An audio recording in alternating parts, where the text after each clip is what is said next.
quand votre cerveau vous envoie des messages pour que tu ouvres le frigo et que tu ne le refermes pas, tu perds la bataille d'avance. Hein. Ce n'est pas une question de volonté. La volonté, tu ne l'as pas. Ces messages sont tellement puissants qu'il ne faut même pas essayer de lutter, parce que tu vas lutter 5-10 minutes et ça revient, et ça revient, et ça revient. Vous n'allez pas réprimer une mauvaise habitude chez votre patient. Vous allez essayer d'intégrer de nouvelles habitudes pour diminuer une autre mauvaise habitude. Une bonne habitude chasse la mauvaise.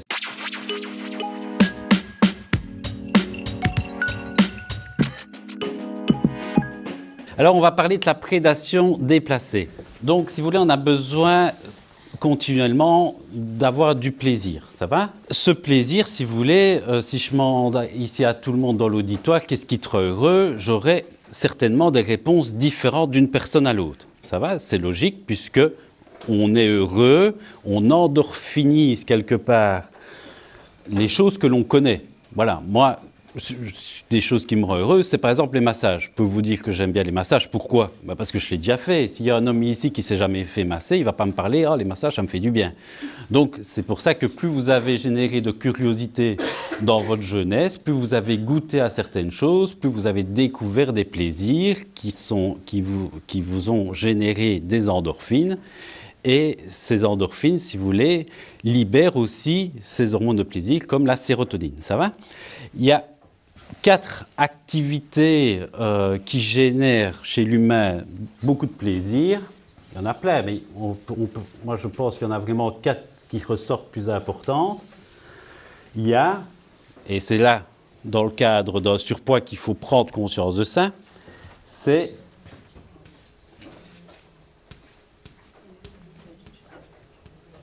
le plaisir gustatif. Le plaisir gustatif est quelque chose, on ne mange pas, vous l'avez remarqué, que pour nourrir ces petites cellules, on mange pour du plaisir. Ça va, quand vous mangez un bon chocolat, la petite mandarine et tout ça, il se libère quoi? Des hormones de plaisir. C'est intéressant parce que c'est un puissant psychotrope. Le sens gustatif est un puissant psychotrope sérotoninergique. Et on a vu que le sucre, en plus, favorisait ça. Vous avez un autre plaisir très important, si pas plus puissant, c'est l'amour. Le fait de donner de l'amour, le fait de recevoir de l'amour. D'ailleurs, vous avez des jeunes filles qui sont amoureuses, elles ne pensent même plus à manger. Hein. Non, je suis saturé parce qu'elles ont plein d'amour, plein de plaisir, et ça, c'est très endorphinissant. Les caresses, les câlins, les relations sexuelles, c'est quelque chose de puissant, ça va? Tu me demandes un câlin ou un bonbon, j'hésite, tu vois, je préfère le câlin, moi. Vous voyez, c'est du plaisir tous les deux, et c'est ça que je veux vous faire comprendre, que la notion de plaisir, c'est quelque chose de très subjectif, parce que le cerveau ne voit pas d'où vient le plaisir. Que ça vienne d'un petit massage ou que ça vienne d'un bon chocolat, c'est les mêmes endorphines qui sont libérées dans mon cerveau. Il n'y a pas celle du câlin, du chocolat, de l'odeur agréable, de la musique préférée. Non, c'est des endorphines. Une autre chose très importante, c'est le travail. Donc le travail, comment je pourrais le représenter? Allez, on va faire ça. Le travail, qui est quelque chose, quand on se lève et qu'on va travailler, se concentrer, ou travail intellectuel ou manuel, hein, c'est pareil, mais le fait de construire des choses, de se sentir utile, est très générateur de plaisir. C'est très, très endorphinissant. Savoir pourquoi on se lève, pourquoi on va travailler, c'est plus que le travail, c'est vraiment de se sentir utile, si vous voulez. La valorisation du travail. Je parlais avec une institutrice primaire à l'école, qui était à l'école. Elle a eu des parents qui sont venus la féliciter de son travail qu'elle avait fait avec leurs petits. Et je dis, qu'est-ce que tu as ressenti là? Et je dis, c'était meilleur qu'un bonbon, hein, qu'un gâteau. Ah oui, inimaginable. Donc, c'est puissant, c'est endorphinisant. Ça va? C'est une source de plaisir important.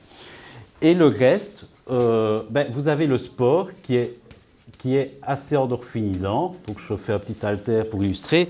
Et les sorties. Bon, les sorties, je pourrais faire la petite coupe, hein, avec les petites bulles. Vous avez compris. Donc, vous avez le sport, les sorties, les amis. Il y en a plein d'autres endorphinisants, mais ici, j'ai remis, ça vient de mon expérience avec mes patients, 4 activités génératrices de plaisir. Où je veux en venir, c'est qu'il faut que vous compreniez que tout le monde n'est pas comblé à tous les niveaux. Donc imaginons que vous avez une dame. Ça fait 6 mois qu'avec son mari, ça ne va plus du tout. Ils font lit séparé, plus de câlins, plus de relations sexuelles. Donc, on ne peut pas dire qu'elle endorphinise beaucoup grâce à l'amour. Donc, elle n'a plus ça. 25% des plaisirs quotidiens ne les a plus. Au boulot, ce n'est pas l'ambiance. Elle n'aime pas ce qu'elle fait. Elle n'est pas valorisée pour ce qu'elle fait. Elle travaille ses 8 heures, mais elle ne sait pas pourquoi. Et elle se tue au travail. Et le problème, c'est qu'elle ne sait pas pourquoi, elle n'en est pas valorisée. Donc, le travail n'est pas satisfait. Vous avez cette dame-là qui vit sa journée. Qu'est-ce qui va se passer dans son cerveau? Fin de journée, elle va arriver, pas facile, hein? Elle a 50% des choses endorphinisantes qui ne sont pas assouvies. Or, elle aurait dû déjà avoir pas mal avec le travail, elle aurait dû avoir 25%. Elle rentre du boulot, 16h, 17h. Son cerveau lui dit, ma fille, on n'est qu'à 25-30% de plaisir, il nous reste 4 heures avant d'aller au lit, comment est-ce qu'on va faire? Donc, qu'est-ce qui se passe dans son cerveau? Le cerveau va commencer à lui dire, tu ne m'as pas comblé au niveau professionnel, au niveau de l'amour, son mari ne lui a même pas fait un petit bisou quand elle est rentrée, elle ne se sent pas exister, elle ne se sent pas aimée. Donc, qu'est-ce qui se passe dans son cerveau? Son cerveau lui dit, c'est pas grave, mais trouve-nous quelque chose, fais avec ce qui marche.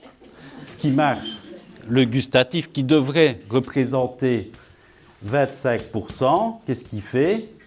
Il se transforme en 50, 60, 70. Ça peut aller jusqu'à la crise de boulimie. Les crises de boulimie surviennent souvent fin de journée.